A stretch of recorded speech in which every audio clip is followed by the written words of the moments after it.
Olá, meus queridos. Hoje daremos continuidade aos nossos estudos, mas faremos um parênteses importante.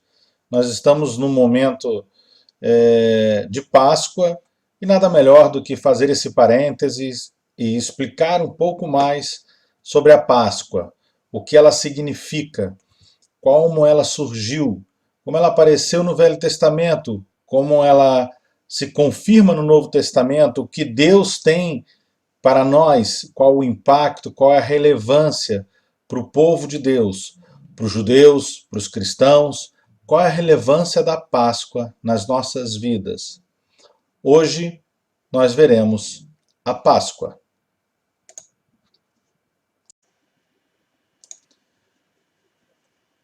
A Páscoa nada mais é do que vem do termo Pesach, do hebraico, que significa passagem, no inglês Passover, a grande libertação do povo, a passagem do povo de Deus do pecado, da escravidão no Egito para a terra prometida.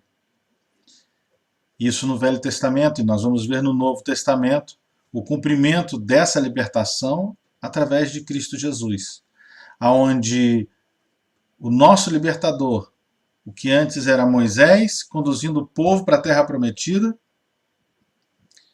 nós vemos Jesus libertando eternamente o seu povo do pecado.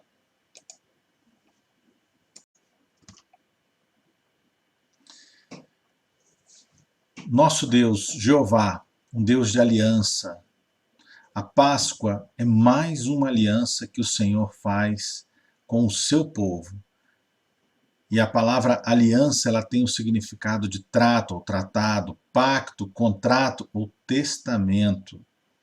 O dicionário Michaelis dá o seguinte significado para a palavra aliança: um pacto contraído por mútuo acordo para determinado fim comum. Nós vamos ver que Deus, na Bíblia, ele, no Novo Testamento, no Velho Testamento, é sempre um Deus de pacto, um Deus de aliança, um Deus que procura fazer aliança com o seu povo para mostrar os melhores caminhos, o melhor resultado de vida, convidando sempre o povo para andar no caminho certo, no caminho de bênção, no caminho de vitória, no caminho de alegria. E vemos que o povo, quando ele se desvia, ele desobedece às consequências, não porque Deus é mau e castiga, mas porque simplesmente as consequências acabam sendo naturais. Fez as coisas erradas, acaba virando presa fácil para o inimigo, acaba colhendo os frutos de ter plantado algo errado. O famoso ditado: quem planta vento, colhe tempestade. Né? Mas enfim, esse é o nosso Deus, Deus Jeová, um Deus de pactos. A Páscoa é mais um pacto. E nós vamos ver no Velho Testamento várias passagens que explicam o pacto de Deus para conosco e a sua preocupação dessa aliança.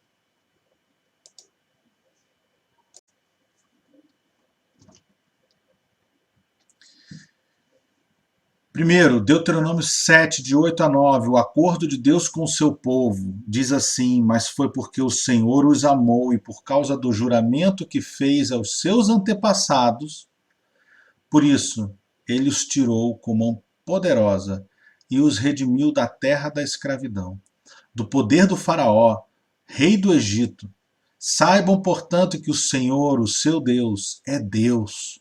Ele é o Deus fiel que mantém a aliança e a bondade por 1000 gerações daqueles que o amam e obedecem aos seus mandamentos.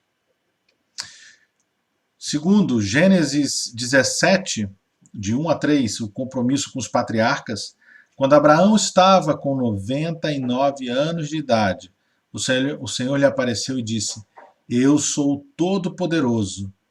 Ande segundo a minha vontade, e seja íntegro. Estabelecerei a minha aliança entre mim e você, e multiplicarei muitíssimo a sua descendência. Uma nova aliança, um novo pacto que o Senhor agora está fazendo aqui.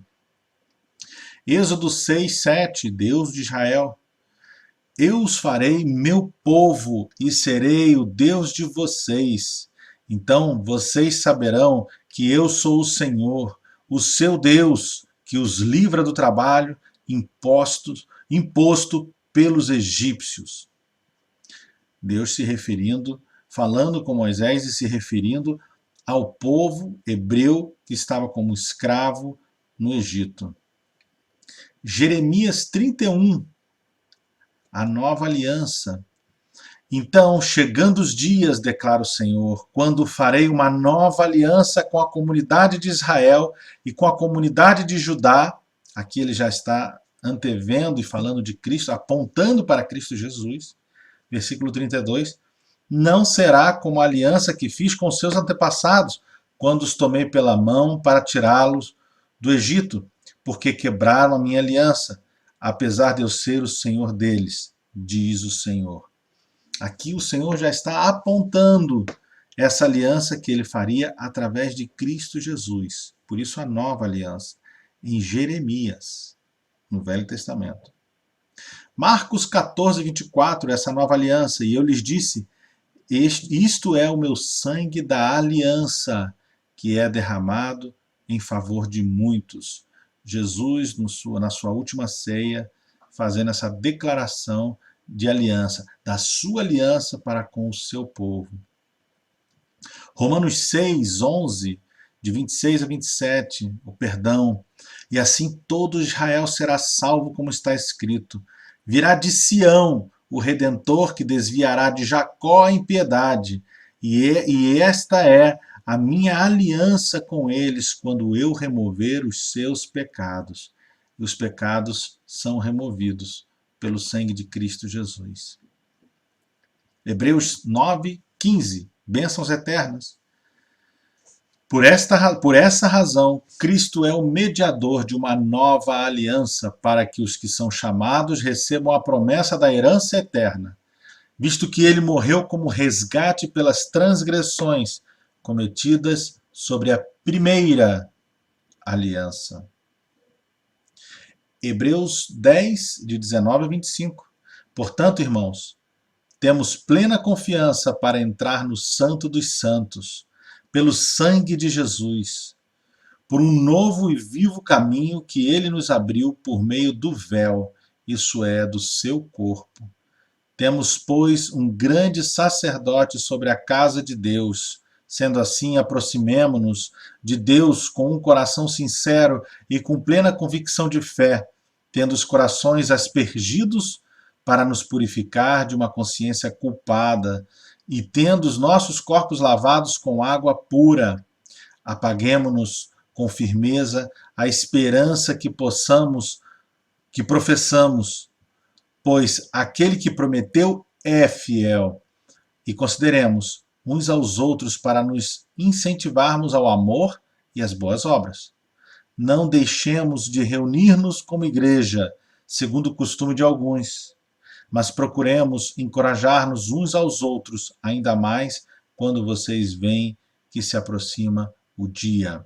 E aqui já está apontando para a segunda vinda de Cristo Jesus, o grande juízo, quando toda a terra será julgada diante do Senhor. E nós vemos aqui a capacidade que o sangue de Cristo nos deu de dividir, como nós estudamos no passado, o lugar santíssimo, onde nós temos acesso direto ao Pai através de Cristo Jesus, pelo sangue de Jesus. 9. 2 Coríntios 3,6. Ele nos capacitou para sermos ministros de uma nova aliança, não da letra, mas do Espírito, pois a letra mata, mas o Espírito vivifica. A letra aqui, no sentido da lei, que a lei pode matar, o homem pode não conseguir seguir a lei com toda a sua restrição, com toda a sua limitação humana, mas pelo Espírito Santo de Deus, pelo sangue de Cristo Jesus, pela sua graça, que nos vivifica, que nos dá vida, nós conseguimos cumprir a lei, cumprir a aliança, ser obedientes ao Senhor.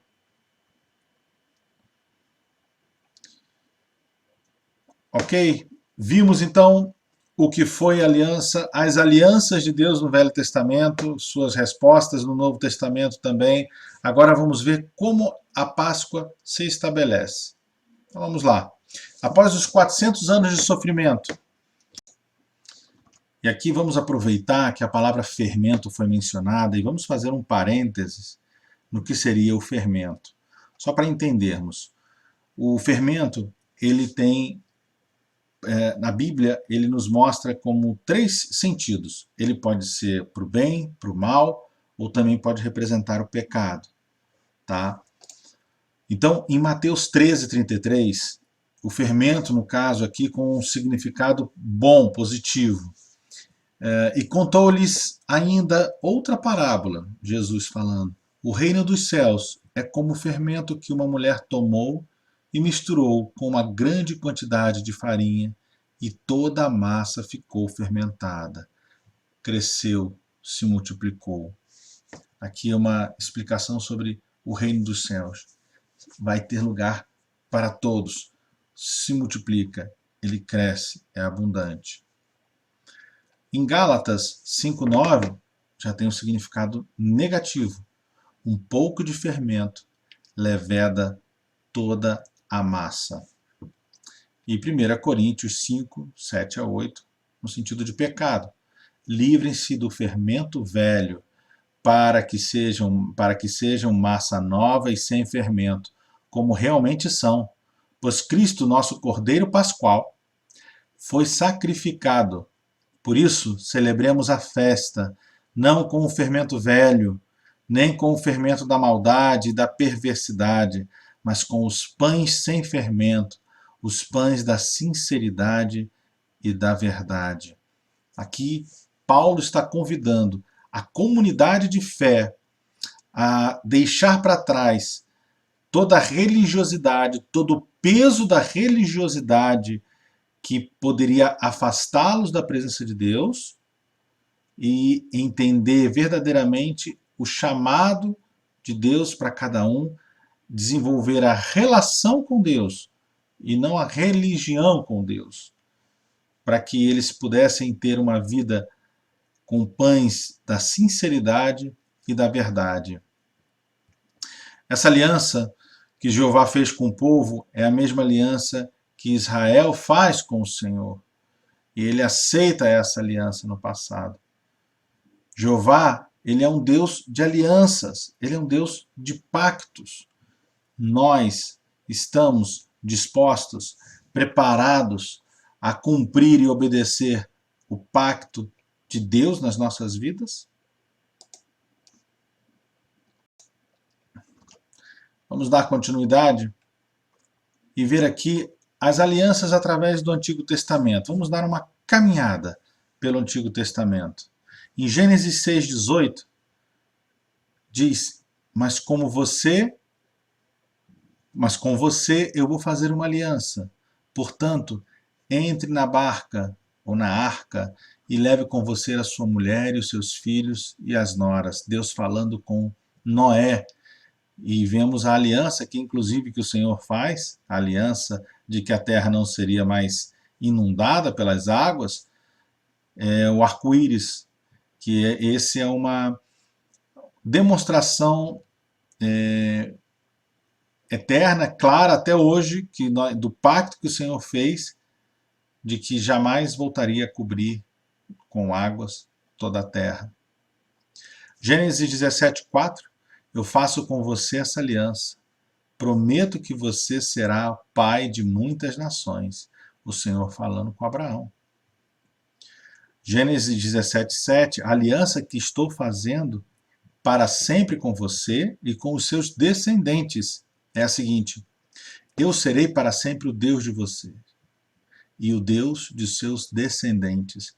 E por isso nós vamos ver mais à frente, em Gênesis, em Êxodo, sempre a apresentação de que Deus é esse. É o Deus de Isaac, de Abraão, é o Deus de Isaac, é o Deus de Jacó, dos antepassados, para que o povo não esquecesse que aquela aliança que foi feita lá no passado permanecia de pé. Êxodo 6:4, fiz uma aliança com eles e prometi dar-lhes a terra de Canaã, onde tinham vivido como estrangeiros. Êxodo 19:5, agora se me obedecerem e cumprirem a minha aliança, vocês serão o meu povo. O mundo inteiro é meu, mas vocês serão o meu povo, escolhido por mim. Essa aliança ela é tremenda, porque essa aliança ela revela que Deus separou um povo, escolheu um povo para mostrar como desenvolver o relacionamento com Ele, como viver agradando a Deus, como conhecer esse Deus todo-poderoso. Essa é a grande aliança do povo escolhido. Infelizmente, Israel acaba confundindo e guardando esse Deus somente para ele. E nós vamos ver lá no Novo Testamento, quando Paulo ele percebe que a igreja, quando a igreja se converte, a primeira igreja convertida, que é liderada por Tiago, irmão de Jesus, essa igreja cristã era, na verdade, era uma igreja judaico-cristã. Era uma igreja de judeus convertidos em Cristo Jesus. E que não aceitava os não-judeus, ou os gentios. Os gentios tinham que se converter ao judaísmo e depois ao cristianismo. E é quando entra Paulo e fala, não é o chamado de Jesus, não é para que eles sejam judeus e sigam e carreguem o peso da lei como nós temos sobre nós, mas nós somos o povo que o Senhor escolheu e temos essa lei. Mas eles não precisam desse peso. Eles têm Jesus Cristo. E com Cristo Jesus já basta, é suficiente, que é a nova aliança. Levítico 26:44, mas mesmo quando estiverem em terras estrangeiras, eu não os abandonarei, nem os destruirei, pois não quebrarei a aliança que fiz com eles. Eu sou o Eterno, o Deus deles. E é interessante que se a gente for lá na frente, ainda no período do Velho Testamento, nós vemos o livramento através da rainha Esther, quando Deus dá a oportunidade de Esther se converter em rainha e livra o povo de Deus de um massacre que ia receber, mesmo estando em terra estrangeira. Deuteronômio 7:9. Lembrem que o Eterno, o nosso Deus, é o único Deus. Ele é fiel e mantém a sua aliança. Ele continua a amar por 1000 gerações aqueles que o amam e obedecem aos seus mandamentos. Você quer que as tuas gerações permaneçam abençoadas por Deus? O Senhor promete a sua aliança por 1000 gerações. Deuteronômio 7:12, se vocês derem atenção a essas leis e as cumprirem fielmente, o Eterno, nosso Deus, manterá a sua aliança e continuará a amá-los, conforme prometeu aos nossos antepassados. E Deuteronômio 29:9, portanto, cumpram todas as condições desta aliança, para que tudo o que fizerem dê certo. Essa é a aliança que o Senhor tem. Ele diz, obedeçam a mim, para que tudo dê certo. É uma promessa. Está nas nossas mãos, para que tudo dê certo. A grande Páscoa. Vamos agora entrar na nova Páscoa, a grande Páscoa com Cristo Jesus.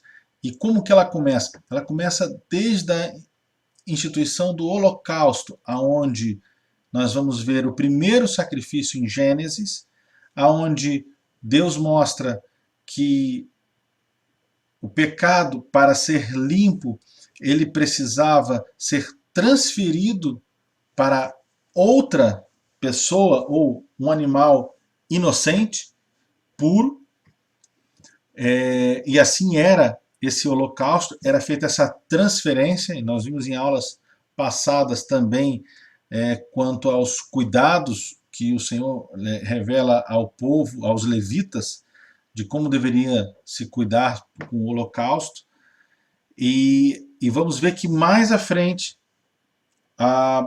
Deus chama o povo para a sua libertação, na Páscoa, no Egito, para a libertação. O povo sacrifica e com este sangue desse animal puro, ali é marcada o sangue da proteção que o Espírito de Deus ia passar e as pessoas não seriam atingidas pela última praga, a 10ª praga.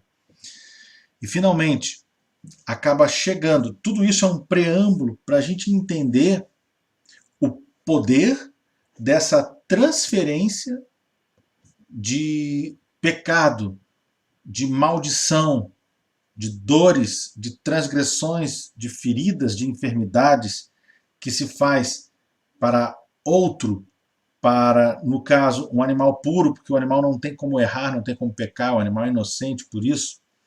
E nós temos aqui Cristo Jesus, sem pecado, puro, perfeito. E ele deixa cair sobre ele toda a culpa, todo o pecado do mundo cai sobre ele. E ele morre. E ele se entrega por todos nós. E ele era o primogênito, o filho do próprio Deus de Israel, do próprio Deus Todo-Poderoso. João 3,16. Porque Deus tanto amou o mundo, que deu o seu Filho unigênito, para que todo o que nele crer não pereça, mas tenha vida eterna. Pois Deus enviou o seu Filho ao mundo, não para condenar o mundo, mas para que este fosse salvo por meio dele. Quem nele crê não é condenado, mas quem não crê já está condenado, por não crer no nome do Filho unigênito de Deus. A Páscoa cristã é uma consequência da Páscoa judaica. Ela veio para justamente substituir em Cristo Jesus o Cordeiro Pascual, a libertação de todo o povo. Vou fazer só um parênteses aqui, né, falando sobre a data da Páscoa, né, que o nosso calendário ele é diferente do calendário judaico, por isso que tem uma ligeira variação entre 22 de março e 25 de abril. A Páscoa ela acaba caindo nesse período por conta dos calendários serem feitos de maneira diferente. Tá? Então é o primeiro domingo após a lua cheia seguinte à entrada do equinócio de outono do hemisfério sul, ou da primavera no hemisfério norte. Então a Páscoa é nesse domingo. E só por curiosidade, o carnaval, não é que muita gente pensa que o carnaval a Páscoa vem depois do carnaval, não. E então foi estabelecido, mas isso é na cultura atual nossa, que nós conhecemos, o carnaval são 47 dias antes da Páscoa. Festa da carne, onde as pessoas se liberam, estariam autorizadas a fazer tudo de errado, porque depois viria a remissão dos pecados em Cristo Jesus. Um conceito completamente errôneo da palavra de Deus e que nós vemos as consequências de quem leva esse conceito para a sua vida.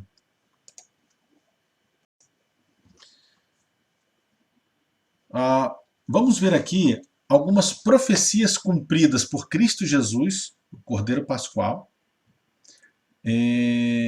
com relação à existência de Jesus e também o porquê ele é o Cordeiro Pascual, como ele se declara assim. Mas antes de chegar no Cordeiro Pascual, a Bíblia diz em Salmos 89, Isaías 9, nós vamos ver que o Salvador sairia da descendência de Davi. Ele nasceria de uma virgem.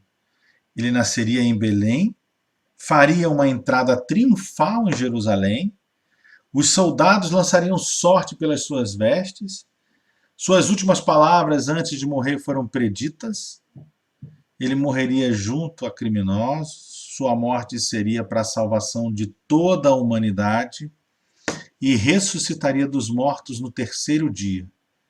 E Jesus confirmou essa ressurreição quando ele se referiu às Escrituras, na passagem de Lucas 24, 46.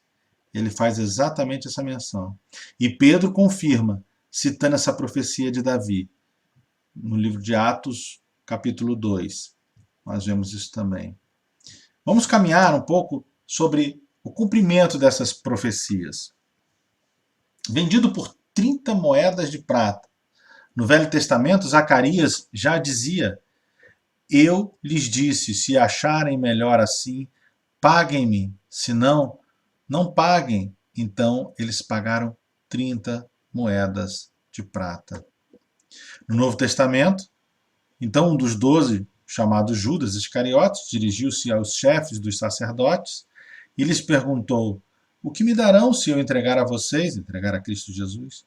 E lhe fixaram o preço, 30 moedas de prata. Os discípulos o abandonaram, mais uma profecia cumprida. No Velho Testamento, Zacarias 13 já dizia: levante-se, ó espada, contra o meu pastor, contra o meu companheiro. Declara o Senhor dos Exércitos: fira o pastor, e as ovelhas se dispersarão, e voltarei minha mão para os pequeninos. O próprio Jesus faz menção dessa profecia se referindo a ele. No Novo Testamento, em Mateus 26, nós vemos: mas tudo isso aconteceu para que se cumprissem as Escrituras. Então todos os discípulos o abandonaram e fugiram. As agressões contra Jesus, no Velho Testamento, Isaías já dizia: ofereci minhas costas àqueles que me batiam, meu rosto àqueles que arrancavam minha barba. Não escondi a face da zombaria e dos cuspes. E Mateus 26 nos diz: então alguns lhes cuspiram no rosto e lhe deram murros. Outros lhe davam tapas e diziam: profetize-nos, Cristo. Quem foi que lhe bateu? Ferido e pisado. Isaías 53:5. Mas ele foi transpassado por causa das nossas transgressões, foi esmagado por causa de nossas iniquidades. O castigo que nos trouxe a paz estava sobre ele, e pelas suas feridas fomos curados. Em Mateus 27 diz: então Pilatos soltou-lhes Barrabás, mandou açoitar Jesus e o entregou para ser crucificado. Então os soldados do governador levaram Jesus ao pretório, que é a residência oficial do governador romano, e reuniram toda a tropa ao seu redor. Tiraram-lhes as vestes e puseram nele um manto vermelho. Fizeram uma coroa de espinhos e colocaram na sua cabeça. Puseram uma vara em sua mão direita e, ajoelhando-se diante dele, zombavam: salve, Rei dos Judeus! Jesus ficou mudo diante dos seus acusadores. Isaías 53:7 já dizia: ele foi oprimido e afligido, e contudo não abriu a sua boca. Como um cordeiro foi levado para o matadouro, e como uma ovelha que diante de seus tosqueadores fica calada, ele não abriu a sua boca. Mateus 27 diz: acusado pelos chefes dos sacerdotes e pelos líderes religiosos, ele nada respondeu. Então Pilatos lhe perguntou: você não ouve a acusação que eles estão fazendo contra você? Mas Jesus não lhe respondeu nenhuma palavra, de modo que o governador ficou muito impressionado. Crucificado junto com malfeitores, Isaías também disse: por isso eu lhe darei uma porção entre os grandes, e ele dividirá os despojos com os fortes, porquanto ele derramou a sua vida até a morte, e foi contado entre os transgressores, pois ele levou o pecado de muitos, pelos transgressores intercedeu. Duas coisas. Ele foi contado entre os transgressores, ele foi posto como criminoso. E ele levou o pecado de muitos, e pelos transgressores intercedeu. Jesus orou a favor daqueles que estavam transgredindo. No Novo Testamento nós vamos ver Marcos 15, com ele crucificaram dois ladrões, um à sua direita e outro à sua esquerda, e cumpriu-se a escritura que diz, ele foi contado entre os transgressores. E também vemos que Jesus disse, Pai, perdoa-lhes, pois não sabem o que estão fazendo. Então eles dividiram as roupas dele, tirando sorte. Foi transpassado. Zacarias 12 já disse, e derramarei sobre a família de Davi e sobre os habitantes de Jerusalém um espírito de ação de graças e de súplica. Olharão para mim, aquele a quem transpassaram, e choraram por ele como quem chora a perda de um filho único, e que se lamentarão amargamente por ele como quem lamenta a perda do filho mais velho. João 19:34, e em vez disso, um dos soldados perfurou o lado de Jesus com uma lança, e logo saiu sangue e água, foi transpassado. Trevas sobre a terra. No Velho Testamento, em Amós, já diz, naquele dia, declara o Senhor, o soberano, farei o sol se pôr ao meio-dia, e em plena luz do dia escurecerei a terra. No Novo Testamento, em Mateus 27, diz, e houve trevas sobre toda a terra do meio-dia às 3 horas da tarde. Sepultado no túmulo de um rico. Isaías 53 diz, foi-lhe dado um túmulo com os ímpios e com os ricos em sua morte. Embora não tivesse cometido nenhuma violência, nem houvesse nenhuma mentira em sua boca. E em Mateus 27, ao cair da tarde, chegou um homem rico, de Arimateia, chamado José, que se tornara discípulo de Jesus, dirigindo-se a Pilatos, pediu o corpo de Jesus e Pilatos ordenou que lhe fosse entregue. José tomou o corpo, envolveu-o num lençol limpo, de linho, e colocou num sepulcro novo, que ele havia mandado cavar na rocha, e fazendo rolar uma grande pedra sobre a entrada do sepulcro, retirou-se.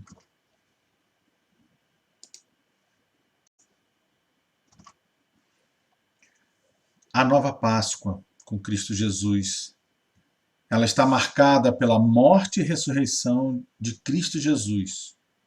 E é por isso que as igrejas cristãs, elas se reúnem no domingo para celebrar a ressurreição, a nova aliança com Cristo Jesus, para comemorar a vitória de Cristo sobre a morte, a vitória de Cristo sobre o diabo.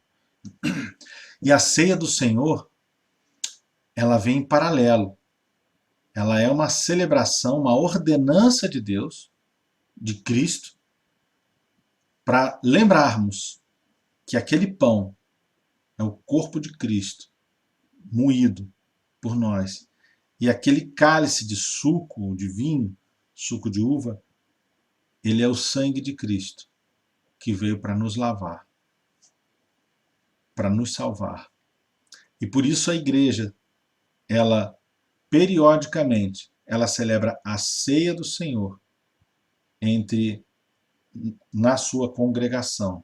A ceia do Senhor é um instrumento de lembrança da salvação de Cristo Jesus, do nosso Cordeiro Pascual, a quem devemos tudo que temos e que somos. O pão asmo que é servido nessa ceia, ele não tem fermento, de maneira a repetir a mesma tradição da Páscoa judaica. Marcos 14, 24. Então Jesus disse, isto é o meu sangue que é derramado em favor de muitos. O sangue que garante a aliança feita por Deus com o seu povo. A aliança é para todos. E Deus nos convida para uma aliança com Ele. Jesus, através do seu sacrifício, ele nos permite firmar essa aliança. E a pergunta é: você está disposto a firmar essa aliança com Deus através de Cristo Jesus? Você está disposto a entregar a sua vida, a obedecer ao Senhor, a estabelecer essa aliança que Deus quer fazer com você, para você ter uma vida boa, para que lhe vai bem, como nós vimos? Essa vida com Deus, essa vida em aliança com o Senhor, é uma vida de bênção, é uma vida de promessa divina. Atos 3, 25. As promessas que Deus fez por meio dos seus profetas são para vocês. E vocês fazem parte da aliança que Deus fez com os seus antepassados. Quando disse para Abraão: por meio dos seus descendentes eu abençoarei todas as nações do mundo. Deuteronômio 29, 12. Vocês estão aqui para prometerem que vão cumprir a aliança que o Eterno, nosso Deus, jurou que ia fazer. E Ele está fazendo essa aliança com vocês hoje. O Senhor nos chama para obediência. E é isso que o Senhor quer da nossa vida. Obediência. A aliança do Senhor, a aliança com o Senhor, requer obediência. Deixa a Páscoa, meu irmão, de Cristo Jesus fazer parte da sua vida. Deixe Cristo fazer essa aliança contigo. Desfrute da presença de Cristo Jesus de maneira viva, poderosa, como Ele é. Que essa Páscoa, neste ano, seja uma Páscoa diferente para a sua vida. Seja uma Páscoa de bênção. Seja uma Páscoa onde você entenda que Deus nos mandou o seu Filho para libertação e que podemos ser perdoados pelo sangue de Cristo Jesus. Jesus não morreu em vão. Ele morreu por mim, ele morreu por você, ele morreu para todas aquelas pessoas que nele crê. Para que essas pessoas que nele crê tenham vida e vida em abundância. Que desfrutem da paz que só ele traz. O nosso Cordeiro Pascual. Que Cristo nos abençoe e que essa Páscoa seja uma Páscoa transformadora para as nossas vidas, hoje e sempre, em nome de Jesus. Amém.